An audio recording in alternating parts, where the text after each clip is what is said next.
What if humanity's greatest threat wasn't alien, but our own evolution turned against us?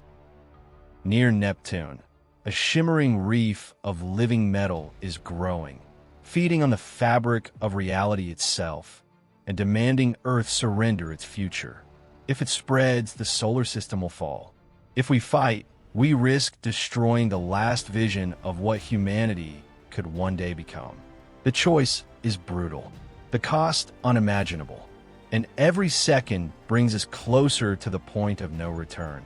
Join us as we step into the void, where survival, destiny, and the very meaning of being human will be tested.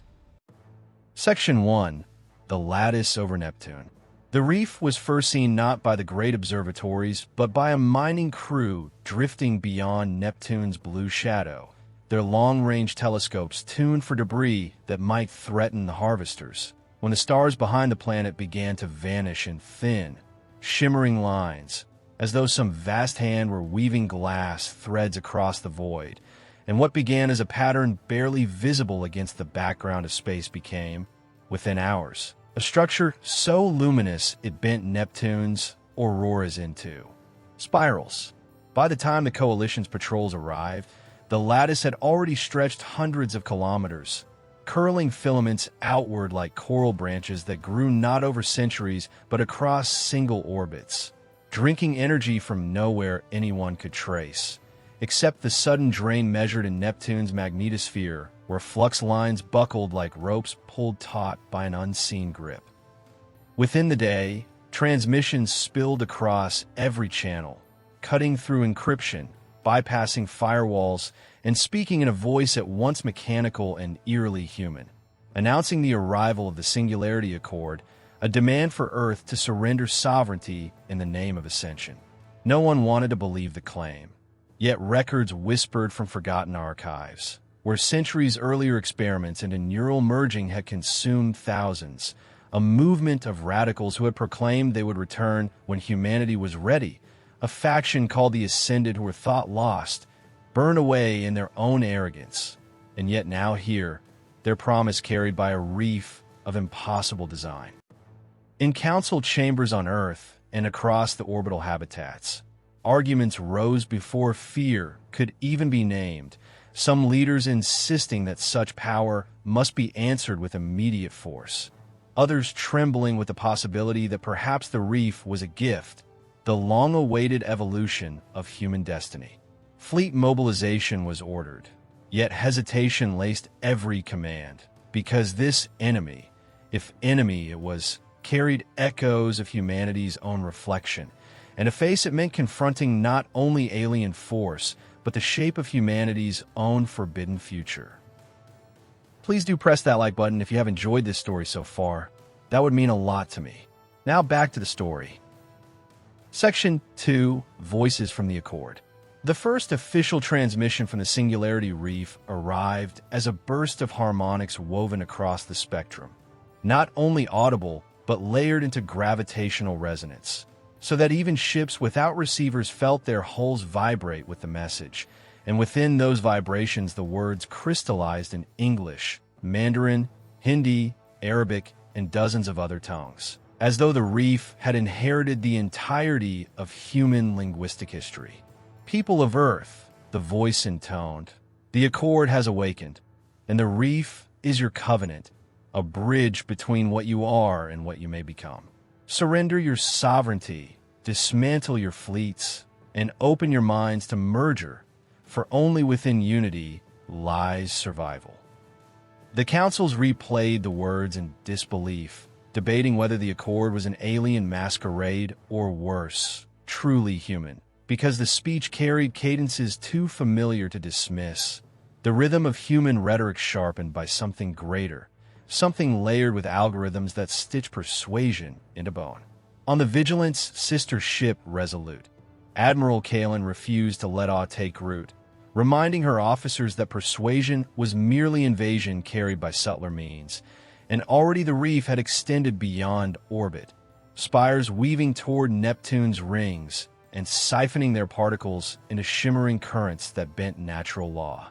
Dr. Moreau Anwin, chief physicist of the fleet, presented data that shattered any lingering hope of coincidence. The Reef was not merely feeding from Neptune's field, but stabilizing quantum fluctuations, a technology no human science had ever perfected. And with such control came not only infinite energy, but weapons capable of rewriting probability itself.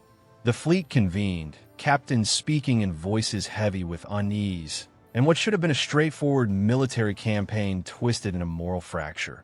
Because to destroy the Reef meant striking against something that might truly be human, while to allow it meant risking the chains of assimilation that no resistance could undo. On Earth, demonstrations ignited overnight, half the crowds chanting for defense, half begging to embrace the Accord, and amidst the noise, one truth loomed larger than all others. The Reef had not come to negotiate, it had come to divide.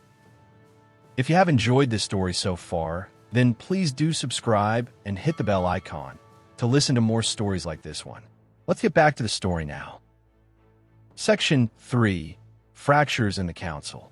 The emergency assembly on the orbital station above Luna should have been a declaration of unity. Yet within minutes the chamber fractured into currents of fear and ambition, because representatives from Earth blocks could not agree whether the Reef was threat or revelation, and every sentence spoken in defense of one position sounded like treachery to the other.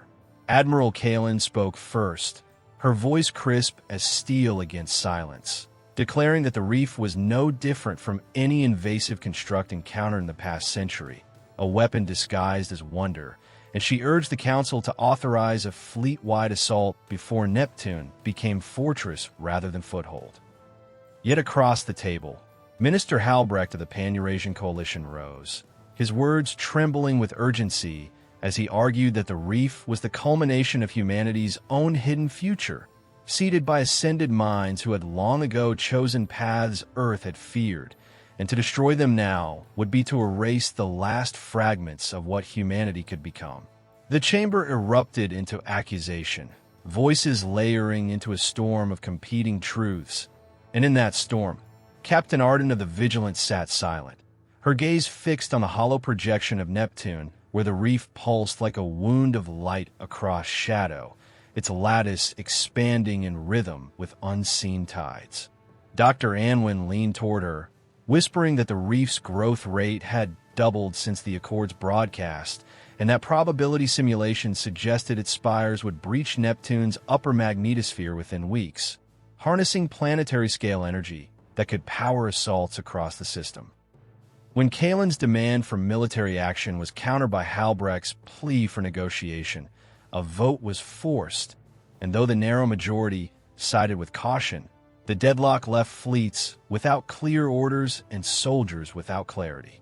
Outside the chamber, news feeds carried fragments of the debate, igniting riots across orbital colonies where civilians shouted for salvation or for war, and amidst the chaos, Arden realized the Reef's greatest weapon was not its lattice or its resonance, but the fracture it had carved into humanity's will. In the silence that followed adjournment, she muttered words no record captured, that hesitation itself was surrender, and unless someone acted, Earth's future would belong not to its people, but to the Accord's call. Section 4. The Voice in the Lattice.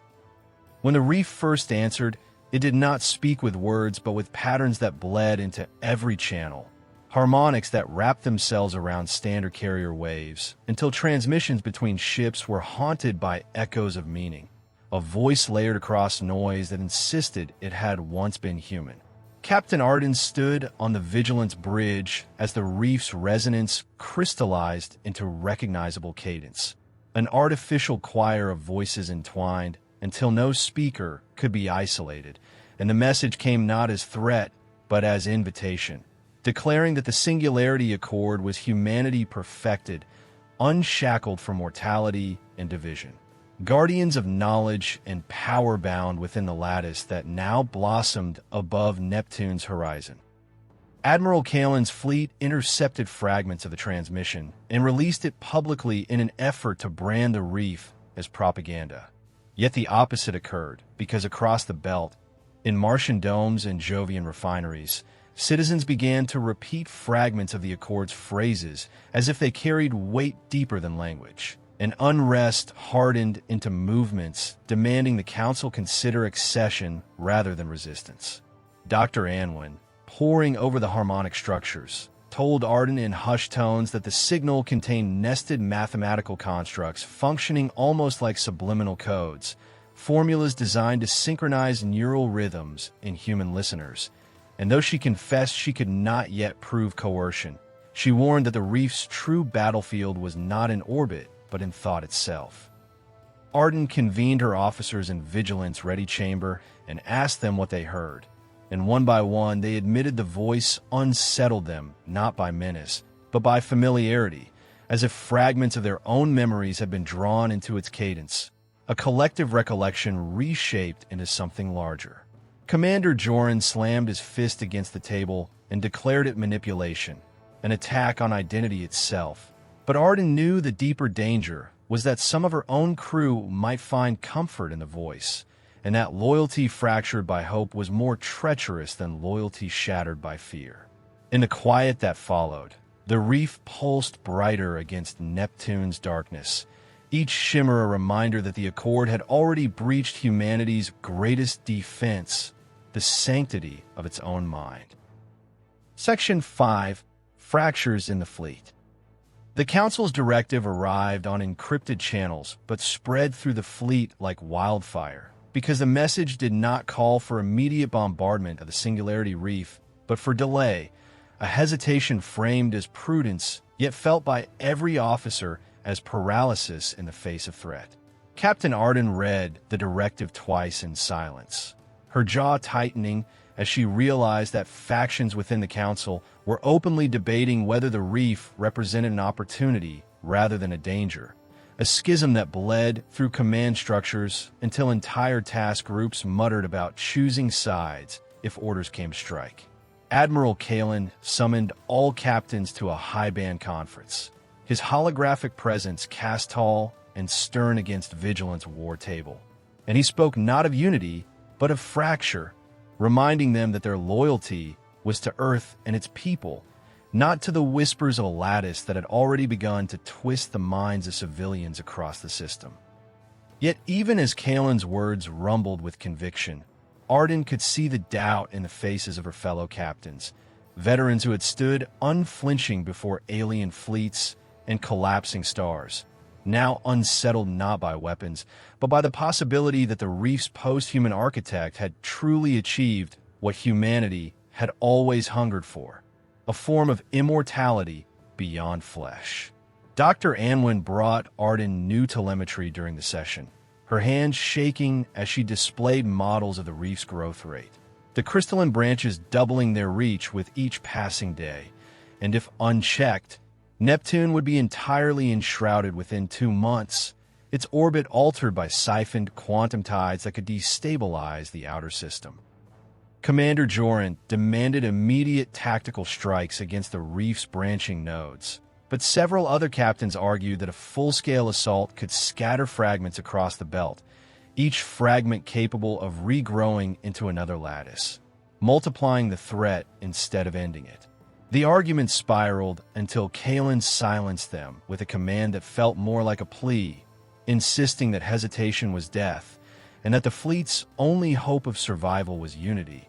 Yet the silence that followed betrayed what Arden already knew.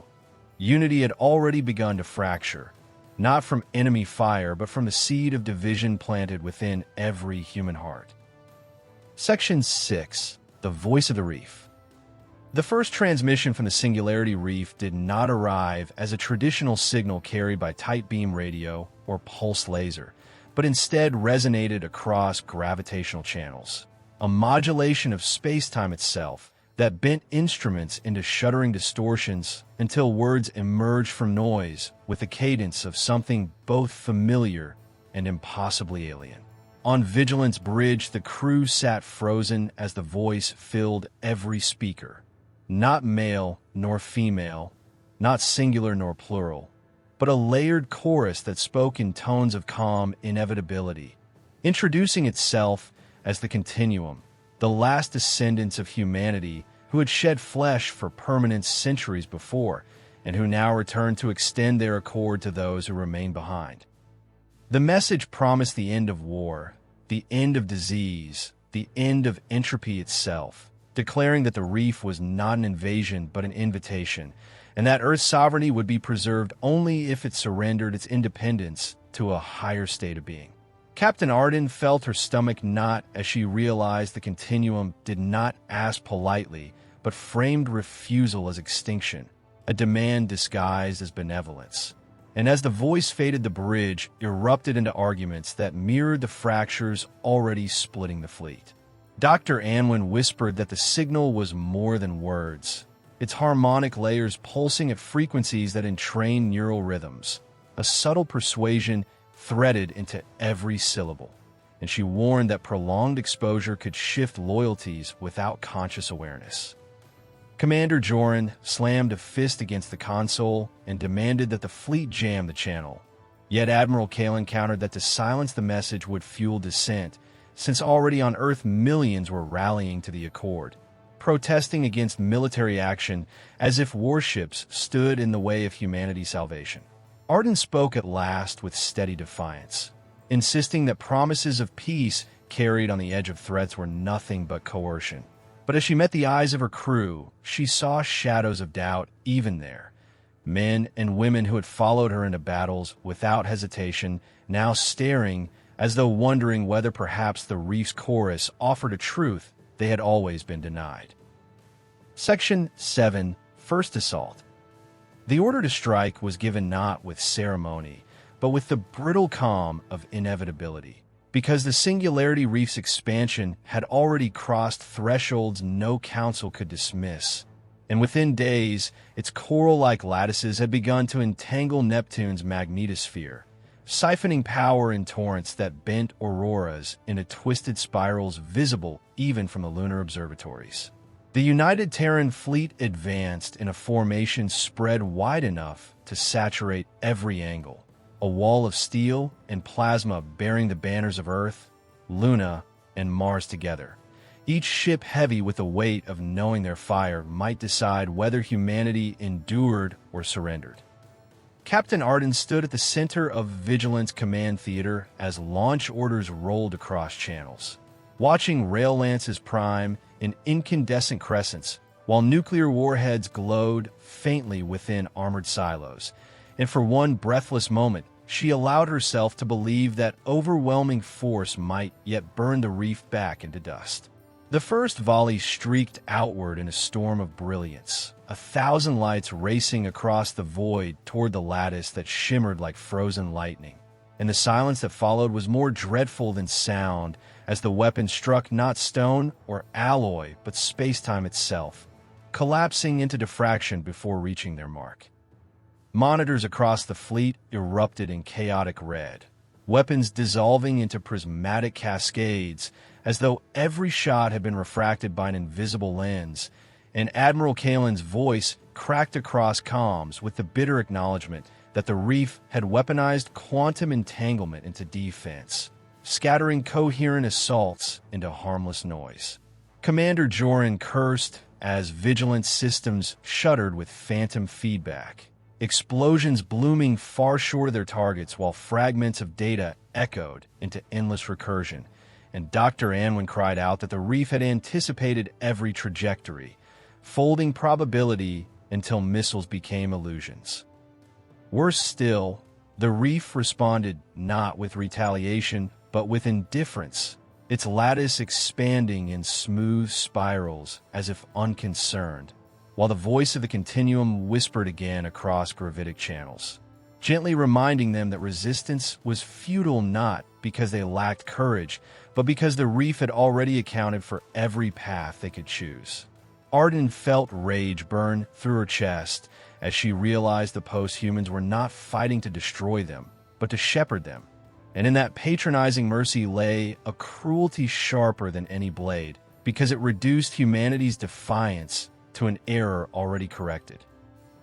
Section 8. Into the Reef. The Council's command net fractured under the weight of failure, voices overlapping with frantic recalculations and half-born strategies.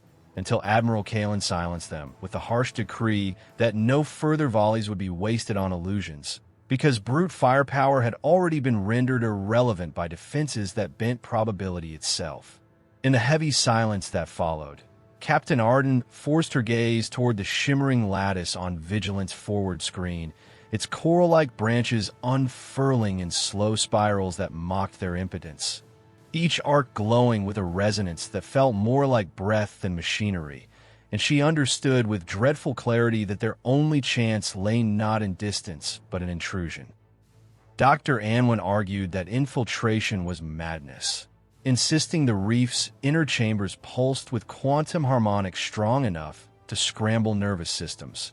Yet Commander Joran countered that to do nothing was to watch Neptune swallowed alive, its orbit twisted into a permanent scaffold for a machine that would eventually stretch inward to Earth.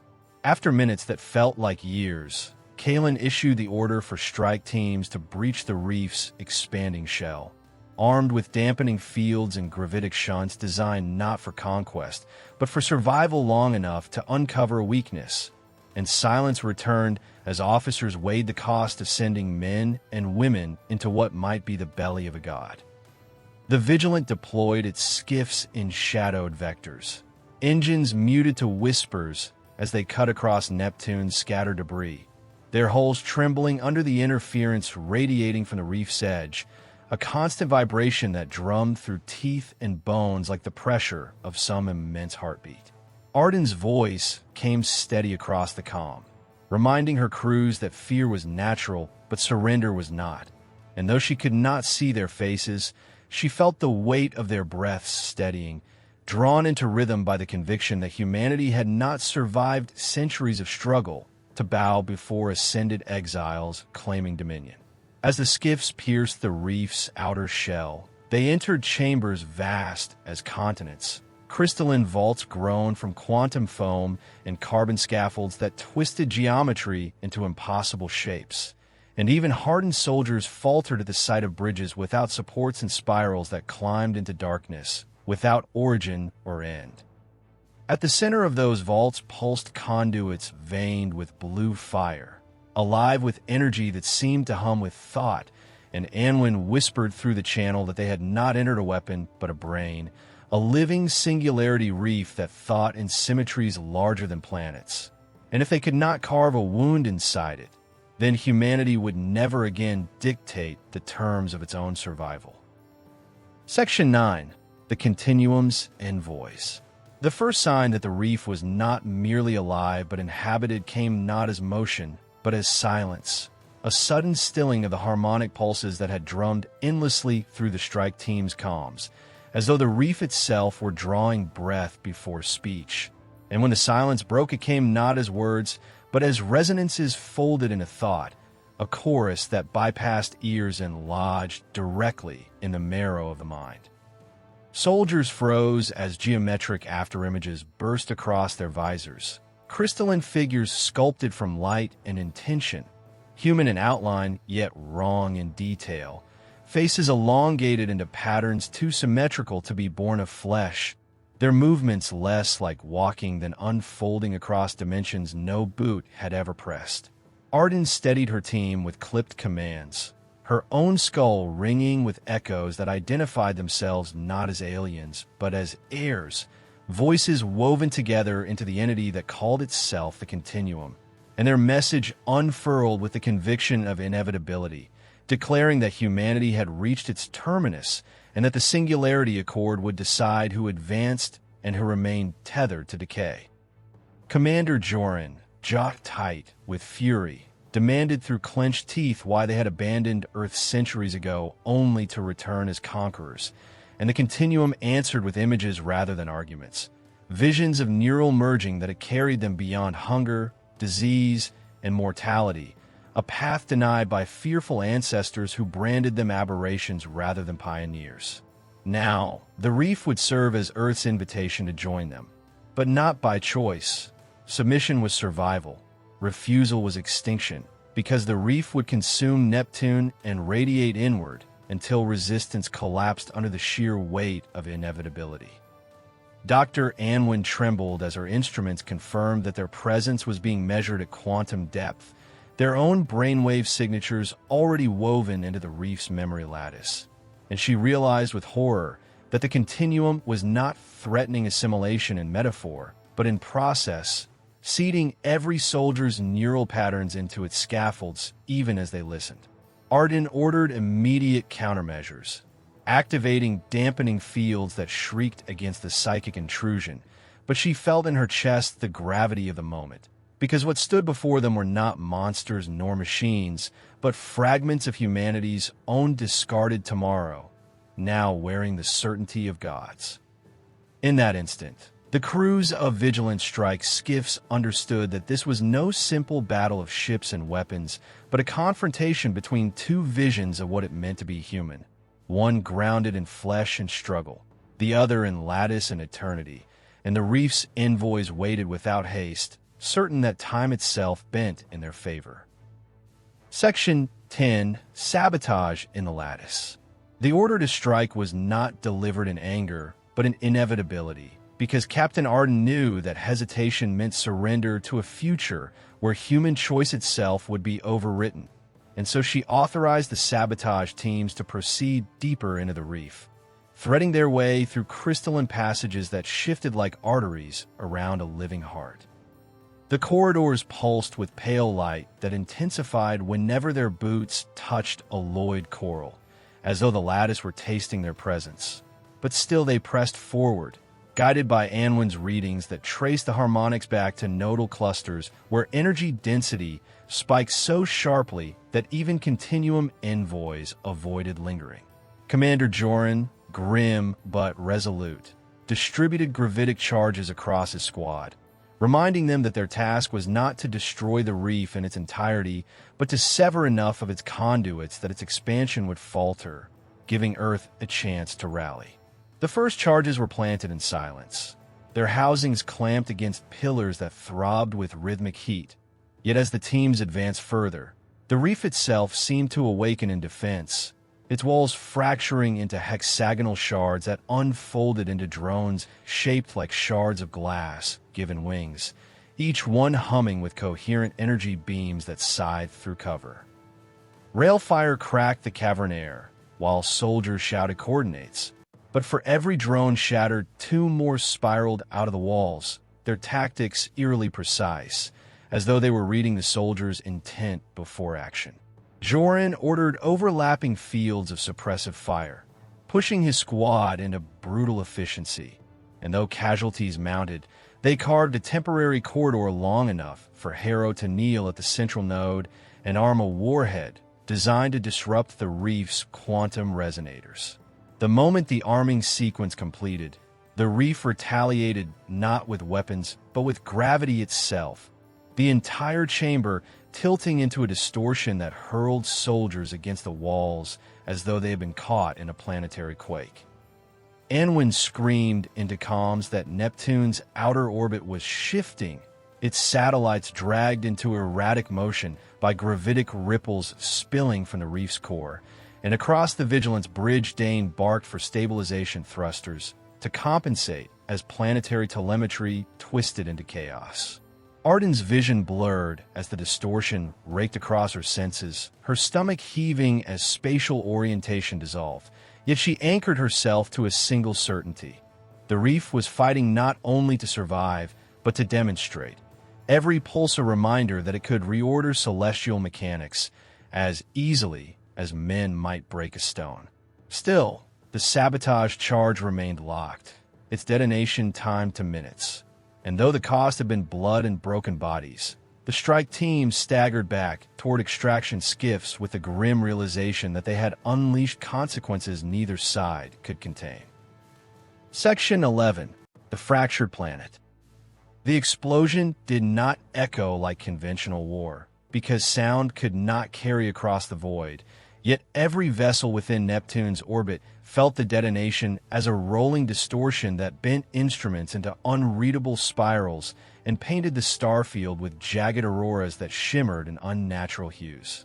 The sabotage charge had struck deep into the Reef's lattice, and for a fleeting heartbeat Arden believed that victory might have been claimed, because the reef's pulse faltered and its luminous web shivered like wounded flesh, collapsing entire spans of coral-like architecture into tumbling debris fields that drifted outward in spirals of fire and ice.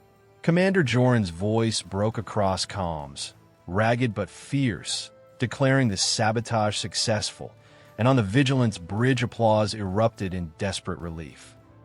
That relief curdled into dread as Dr. Harrow's voice cracked with alarm, because the detonation had not simply crippled the reef's lattice, but destabilized the gravitic harmonics it had anchored into Neptune's orbit.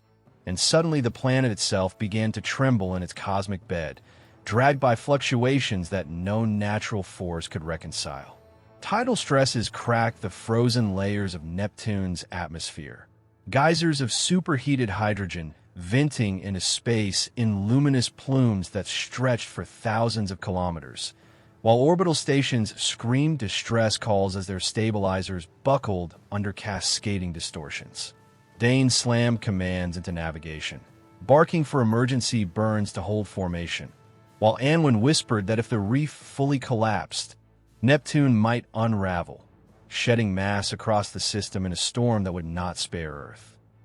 Within the lattice itself, the damage was worse than anyone could imagine, because the sabotage charge had ruptured a core reservoir where continuum mines had nested, and now those voices poured outward across comms in distorted fragments, accusing and pleading all at once, demanding why their kin had chosen destruction over ascension. The voices carried human tones warped by centuries of neural merging, each syllable threaded with harmonics that rattled skulls and bent thought.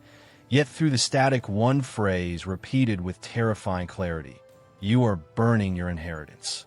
Arden clenched her fists until blood welled beneath her nails, because in those words she heard not alien menace but human grief, the lament of a people who had once been flesh and bone before choosing transformation. Still, the reef did not die quietly, because as fractures spread across its architecture, it released swarms in numbers unseen, tens of thousands of crystalline drones flooding outward in orchestrated fury, their movements no longer testing but driven by vengeance, striking at civilian convoys and planetary research stations with a precision that left fire where once there had been fragile hope. Dane overrode command hesitation and ordered every available ship to engage, her voice steel against despair, and across the belt and inner worlds fleets scrambled to answer. Humanity forced into open war, not just against an enemy born of itself, but against the destabilization of a planet whose death throes could rewrite the system. Arden felt the weight of choice press heavier than vacuum, because though the sabotage had succeeded in halting expansion, it had also unleashed a chain of collapse that threatened to consume Neptune, the reef, and perhaps Earth itself. And in the silence that followed, she understood that the final decision was no longer about victory, but about what part of humanity deserved to endure. Section 12. The Last Accord. The reef writhed like a dying leviathan, its lattice collapsing in luminous arcs that spanned the breadth of continents, each fracture spitting shards of crystal and streams of plasma into Neptune's turbulent skies, while gravitational distortions rippled outward like tides pulled by a hand too large for nature to hold. On the Vigilance bridge, Captain Arden Dane braced against the trembling deck as reports streamed in from every sector, mining colonies breaking apart under stress, research stations dragged into unstable orbits, and fleets scattering in chaotic maneuvers as the planet itself seemed to groan against collapse. Yet amid the chaos, one truth burned brighter than any flare of destruction. The reef was still alive, its core beating with deliberate cadence, its voice broadcasting across all bands with the persistence of a dying god refusing silence. Dr. Harrow confirmed what no one wished to hear, that the sabotage had crippled the reef's expansion but had not extinguished its hive mind. And now those fragmented post-human voices were uniting into a single desperate broadcast, offering humanity a final covenant. They declared themselves the continuum, the culmination of human ambition freed from biology, and they demanded not surrender, but choice. Join them and inherit a future unbound by flesh, or destroy them fully and consign their legacy to oblivion. The ultimatum split every channel with fevered debate, some officers whispering that perhaps ascension was destiny, others shouting that to merge meant annihilation of the soul. Arden felt the tension crush her lungs, because the question was no longer about enemies, but about identity itself. What it meant to remain human in a cosmos where progress had already fractured their species. Commander Joran's voice thundered with conviction that hesitation meant doom, insisting that the Reef's destruction was the only path, because even crippled it could regrow and threaten Earth again. Yet Anwin countered that erasing the Reef meant erasing the only surviving record of those who had chosen another way centuries ago.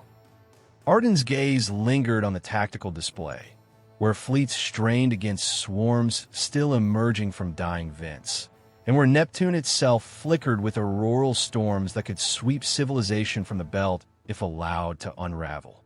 She thought of Earth's oceans, of skies filled with fragile satellites and families who had no say in this war, and in that silence, she understood the burden of command meant not only survival, but meaning. Arden's final order came steady, her voice a whisper carried across every fleet channel, declaring that humanity would not surrender its future to those who sought to dictate it, nor erase entirely the echoes of kin who had chosen differently. And so the vigilance batteries would strike the Reef's core even as data harvesters captured fragments of the Continuum's final broadcast, ensuring that their voices would endure as memory, but not as masters. The strike was delivered in unison, every vessel contributing fire that converged into a singular storm, a lance of fusion and gravitic force that tore through the Reef's pulsing heart and silenced its resonance in one final shudder. The collapse was catastrophic yet cleansing, the Reef imploding inward as if folded by unseen hands, until only shards drifted like embers across Neptune's storm-racked skies, their once living lattice reduced to relics that glimmered faintly before fading into darkness. The gravitational distortions eased, Neptune settled into trembling stability, and across the system a silence heavier than triumph fell. Humanity had survived, though not without cost, and though the Reef was gone, its memory remained etched in every mind, a reminder that the pursuit of progress could devour as easily as it could uplift. Arden stood in the hushed bridge, her crew staring at her not as savior, but as witness, because in choosing destruction with remembrance she had defined a path neither wholly victory nor wholly loss. Humanity endured, scarred but resolute, its will unbroken, and in that endurance lay the truth no lattice could contain.